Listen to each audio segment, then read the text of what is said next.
Your Steve Jones Show podcast is loading now. The Steve Jones Show podcast is sponsored by Sunbury Motors, North 4th Street in Sunbury, and Sunbury Motors Kia, routes 11 and 15 in Hummel's Wharf. The outstanding Neal Coolong. Neal, welcome. It's great to be here as always. I hope you guys are not wrapped in a snow band right now the way that I am. I've shoveled the driveway and the walkway twice already, and at least one more coming by the end of the night here. I am sitting in Clemson, South Carolina. It is 65 degrees. I have basketball tonight. This was not the comment to make to me right now. Not even close. I understand, but that's why I said it. All right. Well, thank you. So, I can see you're here for me, Steve. Yeah, that's right, Neal. I'm there for you all the time, pal. This is the season of miracles. They won last night. So let's start with Kenny Pickett. Second straight game, he had a really good first half. Then after a shaky start to the second half, they responded with that drive. What did he show you on that drive? I more than anything, I think it showed, I don't want to say short-term memory because that's a boring cliche and it's not even close to true, and you don't want a quarterback with the inexperience issue that Kenny Pickett has forgetting things, but they rebounded from what they usually fall into to start second half, and they have. I mean, against Cincinnati, they went, 5 straight 3-and-outs to start the half, went from a competitive game to slipping out of their control by the fourth quarter. Last night, it was kind of like, all right, you know what? We were doing well. Let's get back into this, okay? You could feel the energy on that drive. You could see that it was like, this is something that was discussed on the sidelines. And I know that the whole rally 'em speech thing is not really, all that tangible in the NFL. It doesn't really work like that. But no, the energy was there. You could tell that their focus increased quite a bit. And that's not to say that you can't have, 2 straight kind of clunker drives. It happens. It's not that it's a problem. But it looked to me like Pickett took it upon himself to say, we're not letting this happen again. We're not going to blow our next 20 plays and let this team completely back into the game. We need to do something about this right now. And they did. They responded well. That's just simply not something we've seen from this team often, if at all, so far this season. So very encouraging. I mean, you can't be completely results-based in evaluating a team like this. You have to kind of see their progression in comparison to similar spots earlier in the year. And I think with that, there were a lot of positives to take away from it. And the win is obviously nice. Just trying to be opponent agnostic here, it doesn't really matter. The situation was what it was. They're playing an NFL team, nameless gray faces and all that. They went out and executed to a pretty good level. And they were fairly consistent with that throughout the game. Could have been better. You're going to say that about every game. The bar isn't set incredibly high for this team, but we've seen them improve quite a bit offensively from where they were over the first quarter of the season. I kind of figured that's what this team was going to look like this year, and it's good to see at this point now it's starting to take root. It's probably too late for this year, but they can build on it moving forward.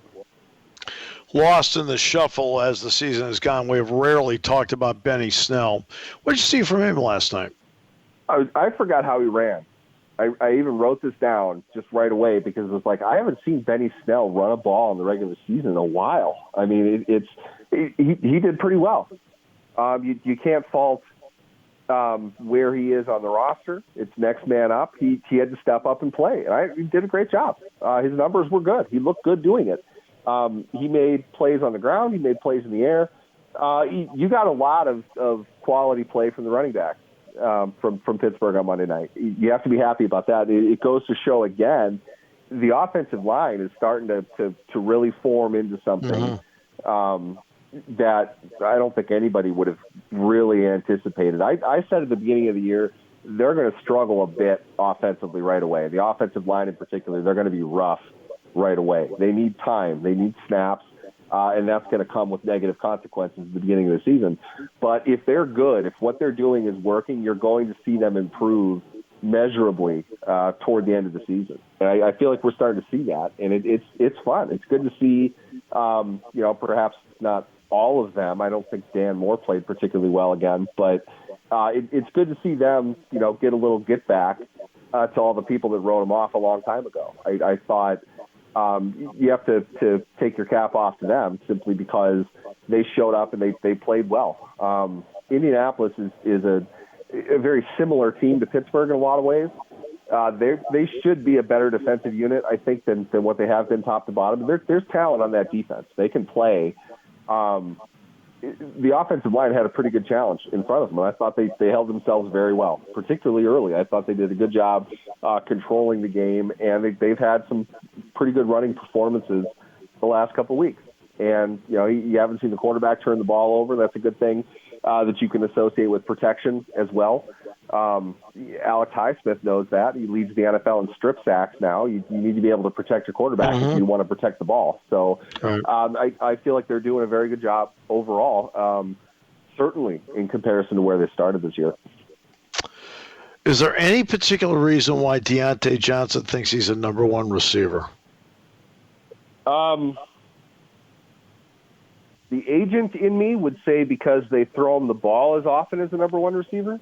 It's kind of hard to argue that. Maybe not this season so much, but you look over Johnson's career, he's got every reason to think that he is a player who's receiving, the yeoman's share of targets within his team's passing offense. Yeah. I would be, I would struggle to defend how that would justify the fact that he can't get north and south and try to get the ball upfield. He tries to do a bit too much, I think. It's just in Pee Wee football, you might be able to run the swinging gate thing. Yeah. You might be able to outflank your opponent. It's not going to happen. And if he hasn't learned that by now, I don't know what to tell him. But he cost him 4 yards. I mean, it's one thing that you take the extra side step outside because maybe you can get around and get a few more yards. It doesn't work out. You might lose a yard. He lost 4. I mean, it was like, dude, what are you doing? Not an ideal situation, and it's dropping touchdown passes doesn't help either. It's not an ideal situation overall from Deontay Johnson, but he's a talented player. I don't get into number 1, number 2, number 3 receiver, all of that. That's more of a fantasy football and a draft connotation than actual reality. But they get him the ball often. He usually makes things happen. He can get himself open.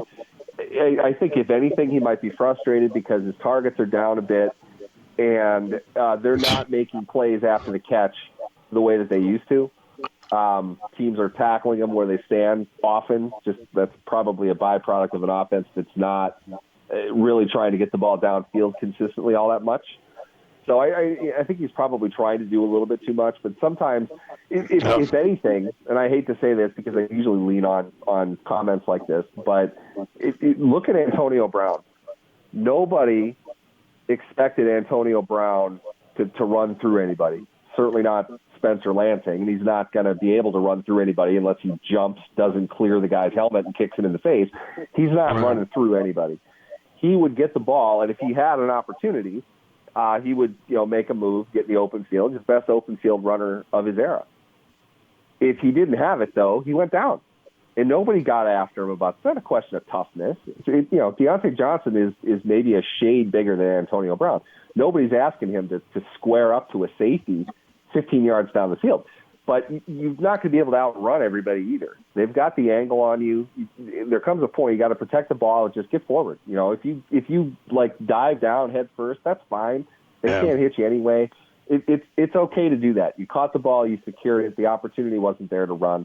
Don't try to make more out of that because, frankly, you're not athlete enough to take NFL players around the edge like that. You're not going to be able to do it. Yeah, because I think that Pickens I really like. Freiermuth and Gentry really like.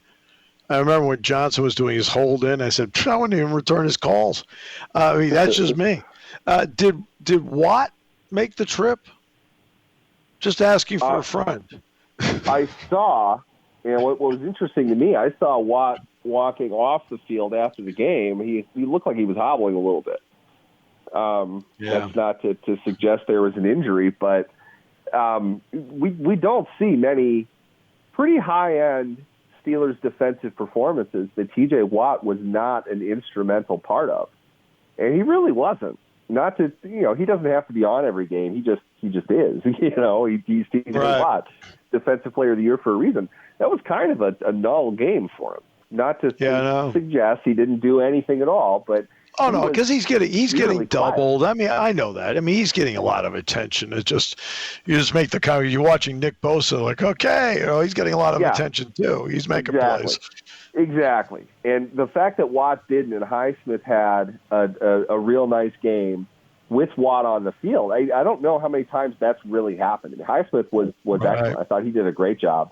The idea of having both of them together is to create that conflict, that pressure. If you only got one back in the backfield to block, who are you going to have to chip? It's going to have to be play side. The other, it opens up for the other guy to step in and make a play. Highsmith lived up to his side of that. And Highsmith had done well in Watt's absence. I'm not at all suggesting Highsmith hasn't played well this year. He has. But to see Watt kind of, get neutralized by a team and Highsmith step up and make a couple of the biggest plays of the game. He forced a fumble. He made the big stop on third and short at the end that really kicked timeout gate into gear today. You have to be very happy with that. And you hope Watt is okay, but Highsmith playing the way that he is, it's almost more like you kind of want to see what he's going to do next now. How is he going to continue to improve? And what are the Steelers going to do with him? How can they really open up the two of them moving down the stretch? I think that's probably the most enjoyable thing for me to look forward to now. Yeah, Highsmith was terrific last night. He really was. When you look at the Colts, and you talk about the timeout part at the end, I know what the goal was. I understand they were trying to leave as little time as possible at the end if they could and score a touchdown and get the thing to overtime or maybe even a 2-point conversion. That part I've got. But they overmanaged it, don't you think? I mean, it's like there's 40 seconds left. They still got 3 timeouts, and you've got a quarterback at 37. Like, know where the stick is. Keep running. It's kind of funny because it was almost like 3 or 4 wrongs made a right to get them into the situation that they were in. Overall, I don't think the situation was managed very well. Specifically, here's what you have. This is what I saw. After Matt Ryan galloped his way, kicking the sun back into the sky and chugging out 14 yards, but, not making it to the 6. What I saw was a Steelers secondary that was in a prevent defense. They had 7 defensive backs on the field. The Colts were in 11 personnel. You can run and pass out of that in today's offense, not to mention the fact you got Jonathan Taylor in the backfield. Okay? Right. I like that situation to run the ball. If I call timeout, what do you think the Steelers are going to counter with? Not prevent defense. Exactly. You put 3 light safeties on the field. Your running options kind of go away. And when you have, in that hypothetical case, you'd still have two timeouts. You want the option to run the ball.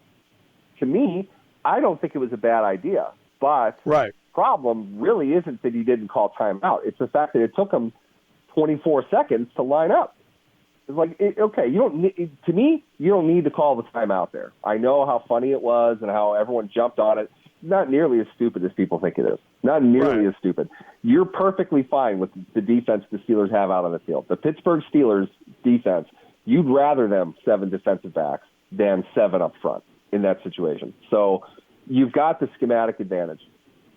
You just didn't need to take that much time and let them get set and recognize, well, you're probably going to run the ball. Because guess what happened? Alex Highsmith even said it after the game. As soon as they lined up, I knew exactly what they were going to do. And the tight end never had a chance on Highsmith. Highsmith was on Taylor when the ball was snapped. He knew exactly what was happening, and the play got blown up.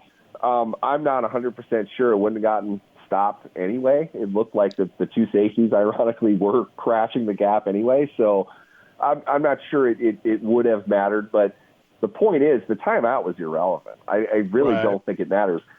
The reason I say that is if you let's hypothetically say they get Was it third and 4, third and 3?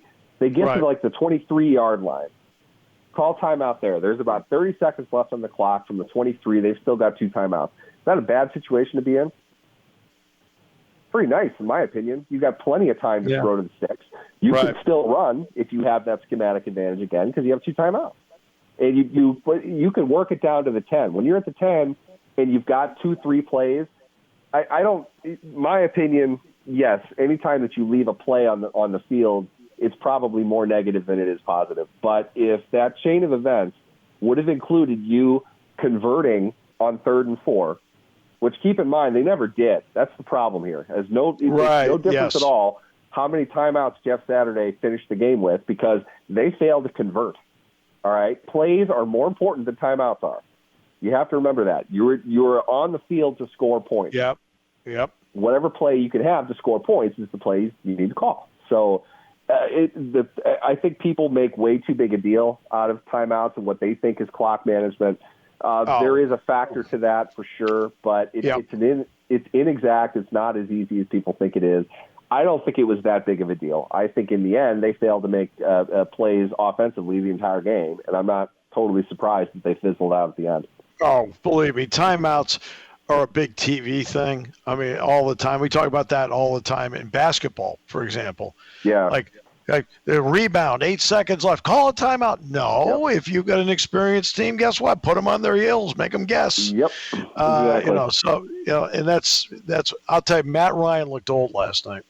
He did. He did. I jokingly said this, and I feel kind of bad about it. But it's like, the end is coming soon for Matt Ryan. You just can't tell if it's at the end of the season, after Week 15, or at halftime. I mean, it looked like he played on Wednesday night. I mean, he was not ready at all in that game. And I even just did it now. I apologize.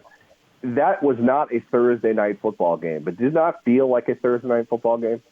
It was so slow moving, and Ryan might have been more the problem than anything else. But he's not going to play beyond this season. I don't. A great career. I'm not trying to bash the guy or anything, but there's not much he can do. He's got that same Phil Rivers, Ben Roethlisberger real issue the first 3-4 drives of the game. It takes him that long to get warmed up. Ryan, in all fairness, should have turned the ball over the first 4 times he touched it. I mean, it was bad. Not a good game from him at all. Big reason why they lost, and they're not going to win playing with that level of quarterback. If it makes you feel better, I'll be back in the cold tonight. Well, good. I'll tell you this: avoid the north. You don't want this. I do Big Ten. I do Big Ten football and basketball. Oh, okay. Wow. I see everything. Okay. Neal, always a pleasure. Appreciate you, my friend. Definitely. Enjoy the warmth. Thanks for having me, guys. Yeah.